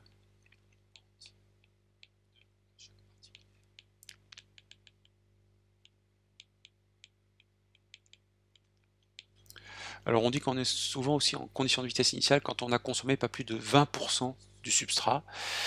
Et c'est une règle empirique mais qui marche pas mal. C'est effectivement quand il n'y a pas plus de 20% de substrat ou 10 ou 20% de substrat qui a été consommé, on estime que les cinétiques sont dans une partie linéaire. Et donc on peut simplement calculer la pente et ça nous donnera la vitesse initiale. Alors pourquoi seulement 5 minutes? J'ai peut-être été effectivement un peu pessimiste pour S4. S4, on peut prendre 10 minutes, je pense. Ça commence un peu à s'infléchir, donc vaut mieux toujours prendre un peu moins que trop. D'accord? Quand ça commence à s'infléchir, c'est que vous n'êtes plus trop en condition de vitesse initiale. Ça, c'était une question de Raphaël. Effectivement, pour S4, si vous preniez 10 minutes, je pense pas que ça change la face du monde. Mais dans le doute, moi j'ai préféré prendre 5 ou 6. On va dire, allez, on peut aller jusqu'à 7 minutes. Pour S4, vous pouviez aller jusqu'à 7 minutes. Ça aurait été bon aussi. D'accord?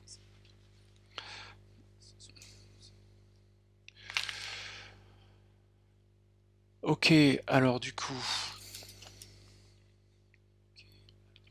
j'ai besoin... Hop. Ah, pardon. Parce qu'après, il va falloir que...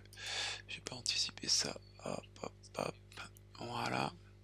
J'ai besoin de tracer ma fonction de Michaelis. Maintain. Hop.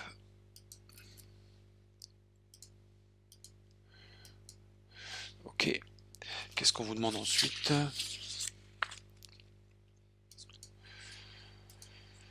Hop. Hop. Donc là, j'ai répondu à la question 3.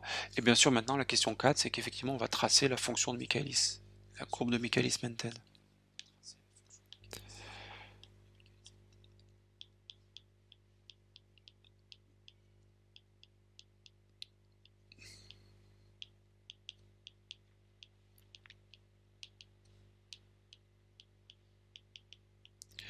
On appelle ça aussi une fonction de saturation. J'aime bien ce terme-là, parce que on va saturer l'enzyme avec le substrat. Donc en abscisse, ce qui va se passer en abscisse, c'est qu'on va mettre de plus en plus de substrat, et donc on va saturer notre enzyme. Et à un moment donné, la notion de saturation de l'enzyme, elle est reliée à la vitesse maximum. Dès lors qu'on sature notre enzyme, on va atteindre la Vmax. J'aime bien aussi cette formulation de fonction de saturation. On peut appeler ça fonction de saturation de Michaelis-Menten.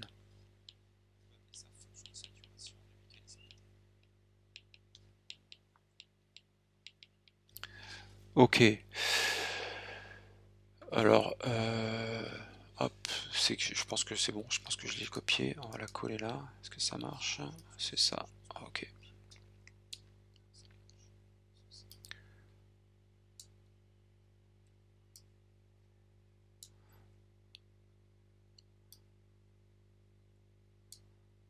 Ok.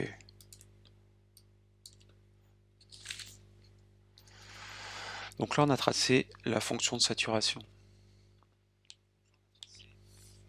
Donc c'est VI en fonction de S.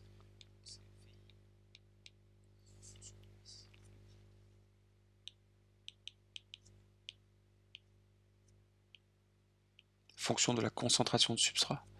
Donc ne confondez surtout pas, et c'est pour ça que c'est pas facile, ne confondez surtout pas cette fonction de saturation qui a cette allure-là, d'accord, avec une cinétique que j'ai fait en haut, qui ont aussi ces allures-là.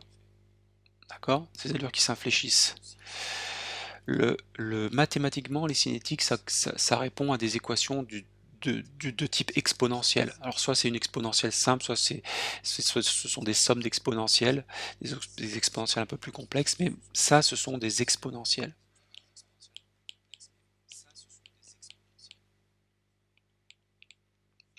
Donc ça n'a rien à voir avec la fonction de Michaelis-Menten. La fonction de Michaelis-Menten, c'est quoi? C'est une branche d'hyperbole. Donc c'est une fonction hyperbolique. Donc mathématiquement, ça n'a pas à voir avec une... Le problème, c'est que ça se ressemble. Ça fait effectivement cette variation qui s'incurve et puis qui arrive à un plateau. Mais c'est pas parce qu'elles se ressemblent que mathématiquement, elles sont identiques. Dans un cas, c'est des exponentielles, dans l'autre cas, c'est une branche d'hyperbole. Donc ça n'a rien à voir. Mais c'est pour ça que vous avez aussi tendance à les confondre. Si vous avez un doute, regardez toujours, je vous conseille toujours de regarder l'axe des abscisses. Si l'axe des abscisses n'est pas un temps, c'est que vous n'avez pas à faire une cinétique. Et si l'axe des abscisses est une concentration de substrat et que vous avez en ordonnée VI, bah, c'est que vous êtes en train de raisonner sur la fonction de saturation de Michaelis-Menten et non plus une cinétique. Ok. Alors ça c'est Manon qui me disait, vous pouvez respecter, je disais simplement que il y a deux façons de dire qu'on est en condition de vitesse initiale. Tiens, je vais reprendre ça. Dans ce graphe que j'ai fait ici, une façon de dire je suis en condition de vitesse initiale, c'est je suis dans la partie linéaire de ma cinétique. Et si je suis dans la partie linéaire de ma cinétique, c'est je suis en condition de vitesse initiale. Une autre façon de se dire, ça c'est empirique, quand on est en condition de vitesse initiale, généralement, on se dit entre collègues, si tu n'as pas consommé plus de 20% du substrat, ça veut dire qu'il reste encore 80% du substrat dans ton tube, ça veut dire qu'on est en condition de vitesse initiale et que la cinétique va être une droite. Il reste encore beaucoup de substrat, on est toujours en excès de substrat, et donc on est en condition de vitesse initiale. Si j'arrive par contre dans cette zone-là, là je suis plus du tout en excès de substrat. Et donc là, je suis plus du tout en condition de vitesse initiale parce qu'effectivement la courbe s'incurve et on peut pas, comment dire, commencer à faire des études sur une partie de la courbe où l'interprétation va être plus difficile. C'est pour ça on se met en condition de vitesse initiale parce qu'on sait qu'on a des droites à t égale 0 et que prendre la pente d'une droite, mathématiquement, c'est beaucoup plus facile. Là, ce qu'il faudrait, c'est de trouver un ordinateur qui nous ajuste cette courbe-là et qui nous extrait la constante de l'exponentielle. Alors la constante de l'exponentielle, c'est un peu ardu à faire, tandis que si on revient simplement aux premiers instants, en condition de vitesse initiale pour cette courbe-là, là, j'ai plus qu'à tracer la pente. Donc voilà, il y a plusieurs façons de dire qu'on est en condition de vitesse initiale. C'est être dans la partie linéaire de la courbe. Et vous savez que une vitesse, ce sera toujours la tangente de la pente de la cinétique. D'accord ?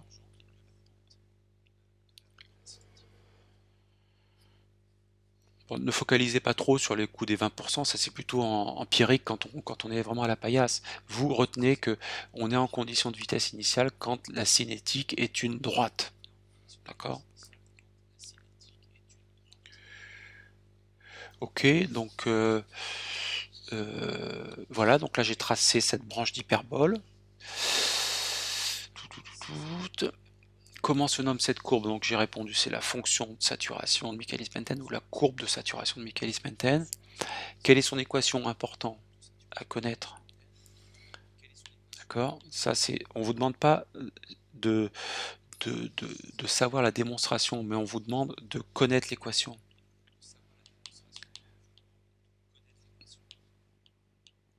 Vmax S sur Km plus S. Ça équivaut à quoi ça? Si vous avez, je pense que beaucoup d'entre vous l'ont, si vous avez une calculette graphique, ben vous faites, ça équivaut à une fonction mathématique du type y égale ax sur b plus x. X étant la variable, c'est la concentration de substrat qu'on fait varier en abscisse, et ben vous faites ça, vous verrez que ça c'est une belle hyperbole.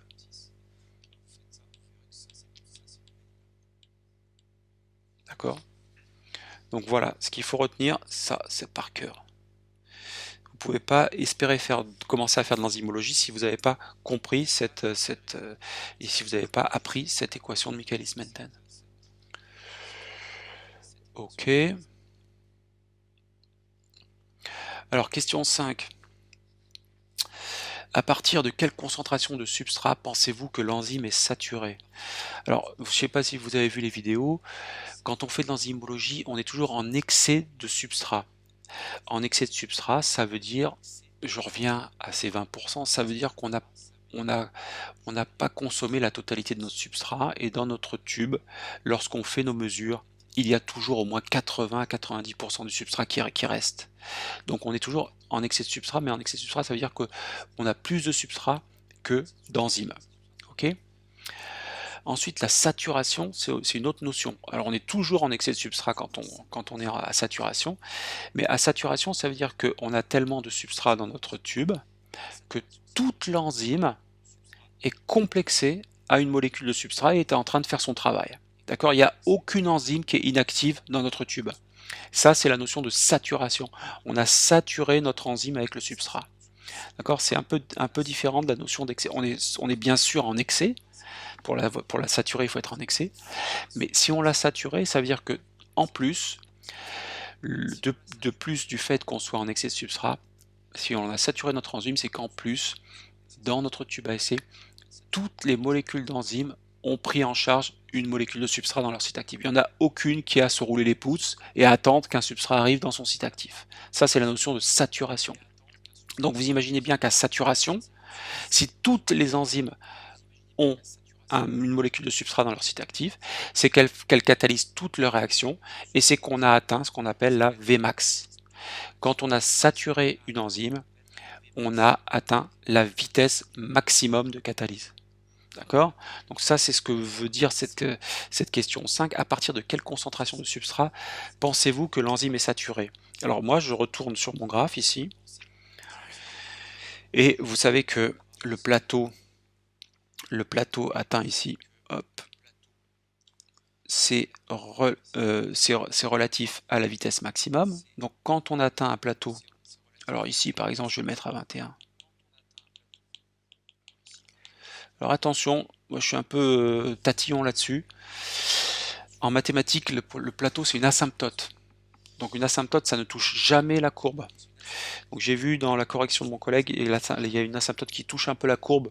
Moi, je serais vous, je la mettrais quelques petits millimètres au-dessus pour montrer qu'elle ne touche pas la courbe. Et c'est une estimation, d'accord, mais chacun d'entre nous va estimer différemment cette asymptote-là. Certains optimistes la mettront tout près de la courbe, d'autres un peu plus pessimistes la mettront plus loin. Mais bref, on a tous grosso modo la même valeur. Et ici, je veux dire que c'est 0,21. Et ça, c'est la Vmax. Ça, c'est la Vmax. Donc la question 5 revient à dire à partir de quelle concentration de substrat sur l'axe des abscisses vous pensez que vous avez atteint votre Vmax. Donc vous pensez que vous avez saturé votre enzyme. Bah là, alors si je lis voilà, si je lis, c'est un peu ce que je viens d'entourer là. Je peux dire qu'à vers 15, allez, vers 14-15 millimolaires de substrat, j'ai saturé mon enzyme. Voilà. À partir de ça, là on est dans une zone où on a pratiquement atteint la Vmax. En gros, ça veut dire à partir de quelle concentration de substrat pensez-vous que vous avez atteint votre Vmax? C'est dès lors que le plateau est atteint. Alors qu'est-ce que j'ai répondu? Voilà, j'ai répondu l'enzyme est saturée quand on a atteint le plateau. Ok, ça c'est une façon de répondre. La question 5. L'enzyme est saturée par son substrat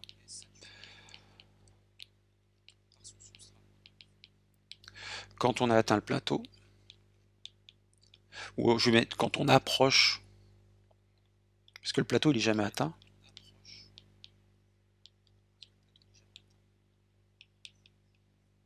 C'est la question d'asymptote, et j'ai mis ici pour des concentrations de substrat supérieures à 10 millimoles par litre.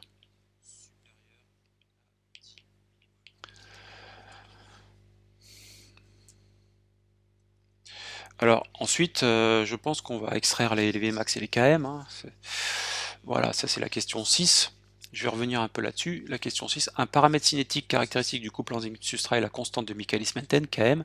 Cette constante est égale à la concentration de substrat qui permet d'obtenir une vitesse initiale VI égale à la moitié de la Vmax. Ça, je vous conseille de le connaître bien, savoir par cœur cette définition, parce que là on vous donne dans l'énoncé la définition de la Km. Souvent on vous demandera la définition de la Km dans un exercice, là on vous la donne. Donnez une estimation de cette constante Km, comparez-la à la valeur de S à saturation. Donc là, je vais un peu faire le ménage dans ce graphe ici. Ok. Donc là, on a déterminé la Vmax en rouge.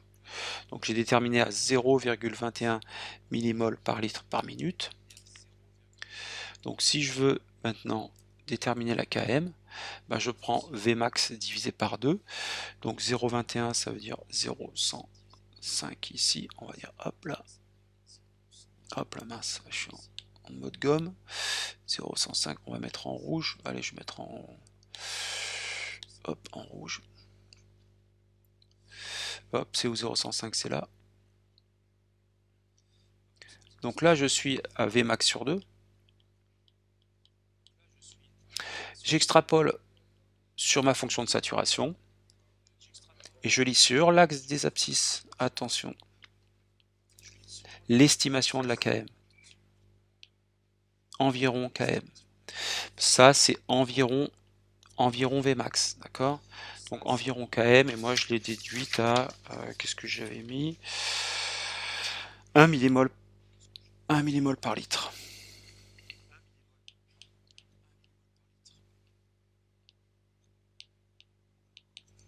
Ok, donc c'est une estimation de la Km. Attention, l'erreur fréquente qu'on voit dans certaines réponses, c'est que vous dites Km égale Vmax divisé par 2. Donc vous divisez la Vmax par 2 et vous donnez cette valeur. Non, Km c'est une concentration de substrat, donc ça va toujours se lire sur l'axe des abscisses. C'est une concentration de substrat qui nous permet d'atteindre Vmax divisé par 2, qui nous permet d'atteindre la moitié de la Vmax. Okay, c'est ça la définition de la Km. Donc là, on avait une Km de 1 millimole par litre, ce sont des estimations parce qu'on a tous mis notre plateau plus ou moins vers 0,21, 0,22. Si vous l'aviez mis à 0,22, bah vous étiez là à 0,11 et vous aviez peut-être un peu plus de 1 millimole par litre. Voilà, bah en gros, on aura des estimations qui sont pas si mal que ça, mais c'est pas précis. Du fait que l'asymptote, on a du mal à la placer parce que l'asymptote ne doit jamais toucher ne doit jamais toucher la courbe. Ok, on a fait à peu près le tour de l'exercice. Donc comparer la Km à la valeur de S à saturation.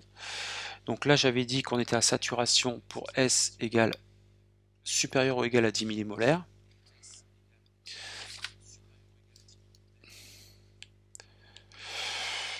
Or ici, Km environ égal à 1 millimole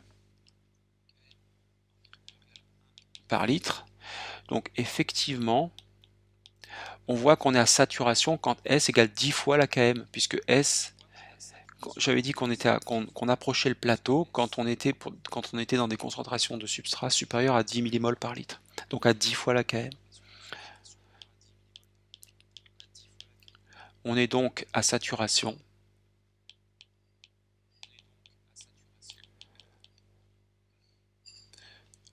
pour des valeurs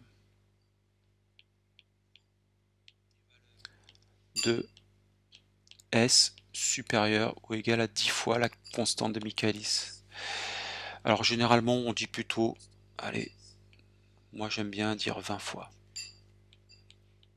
Mais vous allez faire des calculs après, vous allez voir que quand on est à des concentrations de substrat 10 fois supérieures à la Km, on est à peu près à 90% de la Vmax. Quand on est à des concentrations de substrat 20 fois supérieures à la Km, on est à 95% de la Vmax.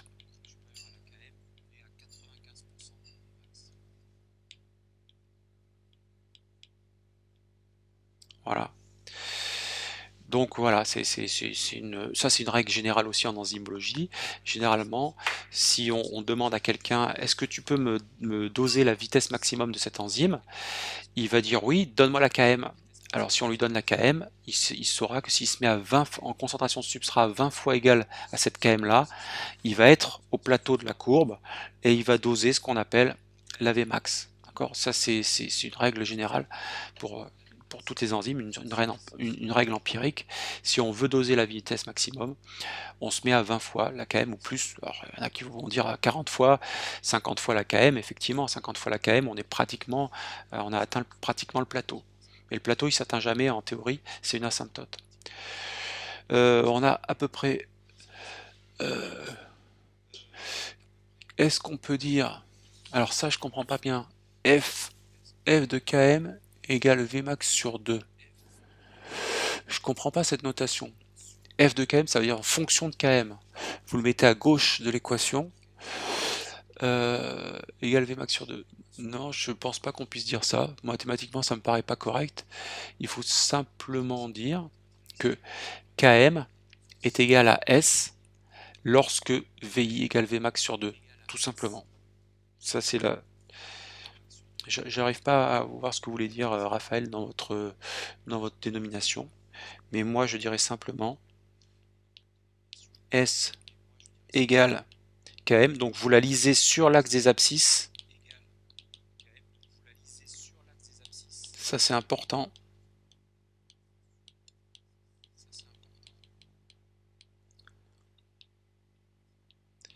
Quand VI égale Vmax sur 2.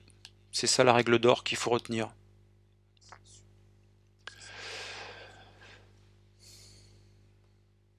Voilà, le prochain TD, on va refaire un peu d'enzymo, mais voilà, en gros ce que je vous demanderai de retenir sur cet exercice-là.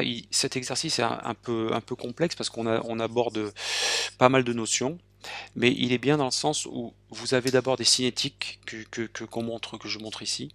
Les cinétiques, c'est quand le temps est en abscisse. Ces cinétiques vous permettent de déduire, de calculer les vitesses initiales pour chaque concentration de substrat. Et une fois que vous avez les vitesses initiales pour chaque concentration de substrat, alors vous allez tracer la fonction de saturation de Michaelis-Menten, VI en fonction de S. D'accord?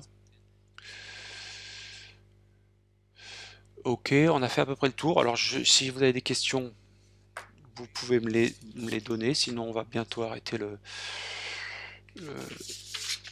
on va bientôt arrêter la diffusion. Qu'est-ce que j'avais à vous dire d'autre?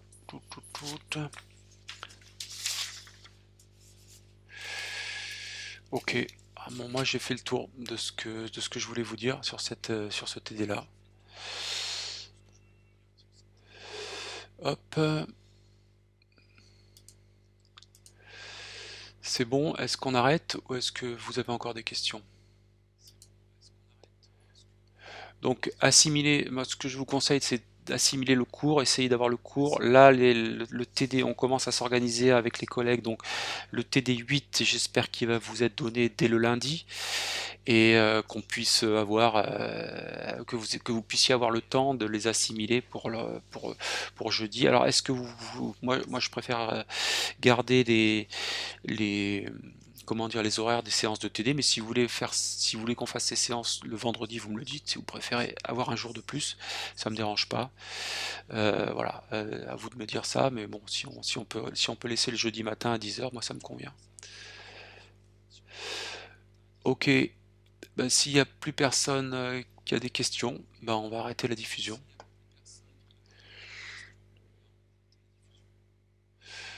Ok, ben, je vous dis donc bon courage. Continuer de travailler, on sait pas encore, on est encore confiné pendant au moins 4 semaines, donc je sais pas comment vont se passer effectivement les contrôles des connaissances, mais en attendant, je pense que vous pouvez continuer chez vous à travailler. On verra comment ça va se passer, mais voilà, essayez d'assimiler au moins ces TD-là, et on essaie de faire en sorte pour le mieux de répondre à vos questions. N'oubliez pas aussi, certains sont un peu plus timides, n'osent pas poser des questions en direct, posez-les moi par mail et ça sera toujours aussi une façon de répondre en direct lorsque si vous me posez vos questions par mail, c'est aussi tout à fait acceptable. Ok, bon bah on va rester pour l'instant le jeudi vers 10 heures. Bah merci à vous et à bientôt. Au revoir.